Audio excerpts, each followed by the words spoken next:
안녕하십니까. 황태순TV의 황태순입니다. 2021년 4월 16일 금요일입니다. 오늘 두 가지 중요한 인사가 있었습니다. 하나는 국무총리의 김부겸 전 의원, 흔히 이제 비문이라고 일컬어주죠. 김부겸 전 의원을 비롯해서 그 다음에 5개 부처 장관에 대한 개각이 있었습니다. 또 이와 함께 청와대 정무수석을 비롯한 대변인을 비롯한 그런 중요한 수석급 비서관급에 대한 인사가 있었습니다. 그리고 민주당에서는 오늘 원내대표가 신임 원내대표가 선출되었죠. 신임 원내대표에는 흔한 이야기로 친문으로 일컬어지는 윤호중 전 민주당 사무총장, 윤호중 법사위원장이죠. 윤호중 씨가 신임 원내대표에 선출이 되었습니다. 오늘 이 두 가지 민주당 집권 여당인 민주당에서는 친문의 윤호중이 압도적 다수로 원내대표에 뽑혔고, 다음에 이쪽 정부에는 이른바 비문으로 일컬어지는, 어떻게 보면 문재인 대통령하고 그렇게 관계가 끈끈하지 않은 것으로 알려진 김부겸 전 의원이나 이철희 전 의원이, 한 사람은 국무총리에, 또 한 사람은 청와대 정무수석에, 그리고 나머지 장관들 5개 부처 장관은 다 관료 아니면 전문가들입니다. 이 모습 보면서 딱 이런 생각이 드는군요. 곰탕에는 곰 없고 붕어빵에는 붕어 없고 친문에는 문재인이 없다. 즉 지금까지 지난 문재인 정부 4년 동안 친문이라는 간판을 걸고 주류 행세를 해왔던, 당권파 행세를 해왔던 운동권, 386 운동권을 비롯해서 이른바 운동권 출신의 전문 정치인들은 이제 서서히 문재인 대통령을 이제 버리기 시작한 겁니다. 이제는 흔한 이야기로 뒷방 늙은이 취급해버리는 것이죠.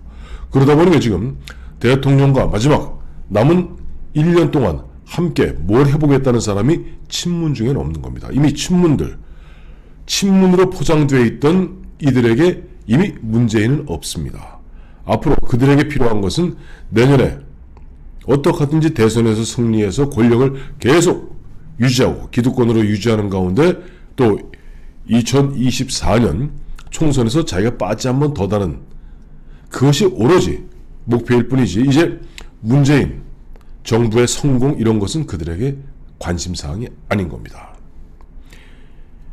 그에 반해서 지금 김부겸 전 의원을 비롯해서 그동안 비주류, 비문 이렇게 분류되었던 김부겸 씨나 또 이철희 씨 같은 경우가 국무총리, 청와대 정무수석 자리에 더하니 큰 감투를 쓰게 되었습니다만은 사실 허울 좋은, 어떻게 보면 커다란 힘이 없는 그런 국무총리, 그러한 정무수석이 될 가능성이 크다고 봐야 되겠죠. 지금 동아 언론에서는 김부겸 씨가 문재인 정부의 마지막 국무총리라고 지금 보면 적고 있습니다만, 저는 김부겸 씨는 결코 마지막 국무총리가 될 수가 없습니다. 왜냐 하니까 조만간 보십시오. 민주당에서는 조만간 지금 당권파들, 이걸 갖다가 여러분들 이제 머릿속에서 친문이라는 표현을 잊어버리십시오. 오늘 윤호중이 그동안 4년 동안 친문 행세를 해왔던 그들의 밀어 제껴 올린 윤호중이 압도적 표차로 원내대표 되면서 당권을 꽉 쥐는 걸 보면서 이들은 당권파에 불과할 뿐이고, 그동안 자기들의 얼굴마담으로 써왔던 문재인을 이제는 서서히 문재인이란 가면을 벗어버리고 새로운 가면을 쓸 준비를 하고 있구나. 그리고 아마 이 민주당의 당원 당규에 따라서 9월 9일 이전에 당대표를 선출해야 됩니다. 당대표를 선출하면, 대통령 후보를 선출해야 됩니다. 당대표는 조만간 뽑겠군요. 대통령 후보 180일 전에 대통령 후보를 선출하면 그 사람이 이재명이 되었던, 유시민이 되었던, 또 정세균이 되었던 그 대통령 후보는 문재인 정부, 문재인 청와대, 문재인 대통령과 일정부 차별화에 들어갈 겁니다. 당장 오늘 그동안 문재인 대통령 밑에서 국무총리 당대표를 지냈던 이낙연 씨가 뭐라고 얘기했습니까? 나는 문재인 대통령을 배신하지 않는다. 죽어도 배신하지 못한다. 그런데 파지티브한, 즉 긍정적, 파지티브한 차별화는 할 것이다. 파지티브 차별화가 바로 배신이고, 당하는 사람 입장에서 보면 인간적 배신이죠. 어쨌든 그 차별하는 과정에서 아마 문재인 대통령에게 탈당을 요구할 겁니다. 탈당을 요구하고, 왜? 부담스러우니까. 탈당을 요구하고, 그러다면 당연히 지금 민주당 당적을 갖고 있는 김부겸 전 의원으로 봐서는 정치인이지 않습니까? 마지막 국무총리가 될 수 없죠. 이른바 선거 중립 내각을 구성하라고 강하게 밀어붙일 겁니다. 야당도. 또 야당이 그러기 전에 먼저 민주당 대통령 후보가 된 사람이 강하게 문재인 대통령한테 탈당하라. 그 다음에 내각 김부겸 씨가 선거를 관장해야 될 그런 내각의 총리로 적합지 않다라고 이야기하면서 선거 중립 내각을 요구할 겁니다. 그러니까 김부겸 씨는 마지막 총리가 될 수 없죠. 중요한 것은 그겁니다. 앞서 제가 오늘 주제인 붕어빵에 붕어 없고 곰탕에 곰 없고 친문에 문재인 없는 겁니다. 이제는 그들은 조만간 아마 지금 앞으로 남을 것은 문재인 대통령한테 그저 홀라당 빠져 있었고 자기 영혼을 다 팔아 바치다시피 했던 이른바 대깨문들이야 마지막 순간까지 문재인 대통령을 향한 뭐랄까 세레나데라고나 할까 짝사랑 하겠죠. 그러나 지금 친문이라는 세력들도 알고 보면 과거의 친노입니다. 친노가 이렇게 저렇게 변질되고 이들은 어떨 때는 노무현의 가면을 쓰고 또 어떨 때는 문재인의 가면을 쓰고 또 한때 정세균이 예전입니다만 당권을 장악하고 또 손학규가 당권을 장악했을 땐 또 그 나름대로 그 가면을 쓰기 시작합니다. 이들은 철저하게 그 당시에 대중적 인기가 있어 보이는 듯한 새로운 권력자들을 갖다가 이른바 자기들의 도구로 써서 자기들의 권력을 갖다가 장악하고 연장하고 강화시키는 것 외에는 큰 관심이 없습니다. 그러니 문재인 대통령 이제는 앞으로 1년이 얼마나 중요합니까? 위기의 순간. 그동안 4년 동안 뭐 소득주도 성장 정책이다, 탈원전 정책이다, 북한의 유화 정책이다, 저 중국의 무슨 정책이다, 그다음에 실패를 거듭한 부동산 대책이다. 이와 같은 것들을 갖다가 누가 알아서 함께 챙기겠다. 흔한 얘기를 순장조라는 표현을 쓰죠. 정치권에서. 함께 마지막까지 운명을 같이 하겠다. 이른바 문재인호라는 배와 그 선장 문재인과 함께 나는 같이 마지막까지 이 배를 지켜나가겠다는 사람은 없는 겁니다. 이제 자 그동안 잘 이용했어. 행복했어. 고마워. 잘 가. 그러니 문재인 옆에는 이제 없어요. 사람이.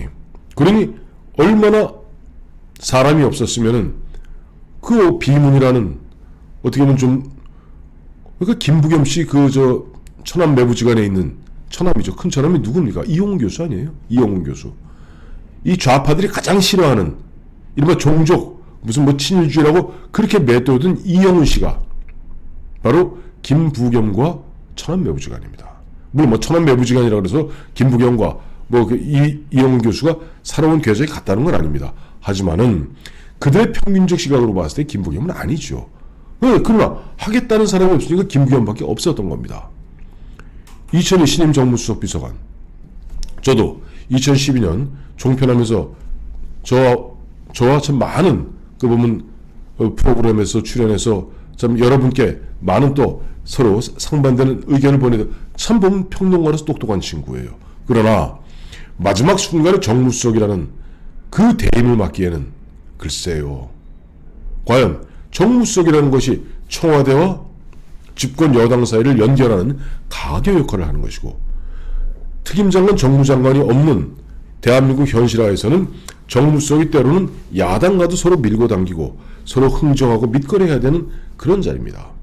무엇보다 중요한 것은 집권 여당 이른바 당권파들하고 대화가 돼야 되는데 비례대표 한 번, 그것도 비주류의 비례대표 한 번 한 그 이철이 의원의 경력으로 그렇다고 무슨 운동권 경력이 뭐 화려한 것도 아닌 이런 상황에서 운동권 386 운동권 그들 이른바 전대협 출신으로 그야말로 똘똘 뭉쳐있는 그들하고 무슨 대화가 되겠습니까?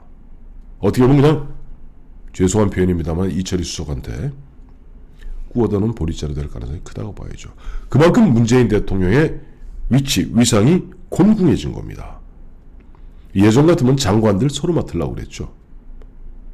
맡을 사람이 없으니까 그냥 전문 테크노크라트, 차관을 갖다가 장관으로 승진시키고 공무원들, 왜 공무원들은 정치적 색깔이 없기 때문에 어느 정권이든 장관 한 번 하면 그 영원히 기록에 남고 그 장관을 바탕으로 나중에 그만두고 큰 대기업의 고문도 맡고 그럴 수 있거든요. 그러니까 관료들은 큰 부담 없이 어느 정권 하에서든 차관이 장관 되고 실장이 차관 되는 거 원합니다. 청와대 수석 비서관 또 비서관들 면면을 봐도 거의 대동소이합니다. 문재인 대통령 점점 외로워지고 있습니다. 외로워질 수밖에 없죠. 왜? 사실 자기 큰 미천 없이 본인은 그렇게 정치에 안 맞는 사람이 이른바 386 운동권 그 다음에 전대협 출신 이런 친구들 또 저쪽 어둠의 좌파 그 원탁 회의의 추대에 의해서 어떻게 보면 울며 겨자 먹기식으로 처음에 벼슬을 맡아서 2012년에 출마했다가 떨어지고 그 다음에 또 당대표 안 맞으니까 결국 김종인 씨한테 SOS 치면서 김종인 비대위원장 체제에서 2016년 총선 이겼던 거 아닙니까? 그런 흐름 속에서 어영부영하다 보니까 2017년 대통령 되었고 문재인 씨가 대통령 하는 동안 재미는 솔직히 말해서 문재인 씨하고 부인 김종숙 씨는 그저 그 기분 좋게 세상 여기저기 구경 다닌다고 정신 다 팔렸었고 실제 재미는 그들이 보았습니다. 오죽하면은 저 경남 거제 출신의 문재인 대통령 그 문재인 대통령의 문재인 정권이 호남 정권이란 말을 듣겠습니까? 386 운동권 이른바 전대협 출신의 운동권 임종석 비서실장부터 이낙연 국무총리까지 마음껏 누리고 마음껏 즐기고 그리고 실제 문재인 대통령 보면은 무슨 그 사람이 특별한 구상과 그야말로 강철 같은 신념과 철학이 있는 것도 아니에요. 정치 철학이. 그저 주변에서 쏘곤해서 판도라 영화 보여주면 헐렐레 해갖고 탈원전 정책 밀어붙이고 어떻게 보면 그 운동권 친구들 또 어둠의 그 친구들이 가장 갖고 놀기 좋았던 어떻게 보면 죄악돌, 공깃돌 같은 대통령이었습니다. 그리고 이제 4년 이번 4.7 보궐선거에서 서울과 부산에서 국민의 민심을 확인한 이른바 당권파들, 이른바 운동권 핵심 세력들 그동안 친문이라는 거추장스러운 가면과 모자를 쓰고 있었던 그들은 그 모자를 집어던지고 가면을 벗어던지고 이제 오늘 기자분들은 친문의 윤호중이 원내대표가 되었다 그게 아니죠. 당권파 이른바 볼셰비키들이 드디어 당권을 장악했다. 그게 맞는 이야기죠. 당권을 완벽하게 장악하고 이제 자기들 주도하에 문재인은 적절하게 손절해 가면서 자기들 이번에 한번 만들어 보겠다 하는 자기들 나름대로 마이웨이의 길을 걷는 것 뿐이고 그와 같은 길을 걷는 가운데 문재인 대통령 점점점 그야말로 구중궁궐에 문재인, 김정숙 두 사람은 오돌오돌 떨고 있는 그런 형국으로 몰려가는 가운데 아마 새로운 대통령 후보가 선출되는 그 순간 당에서 축출당할 그런 위기다 하는 그런 그림이 지금 2021년 4월 16일 김부겸 총리 지명자와 윤호중 원내대표 당선자를 보면서 그 그림이 이제 얼뜻 형체를 갖추기 시작하는 것 같습니다.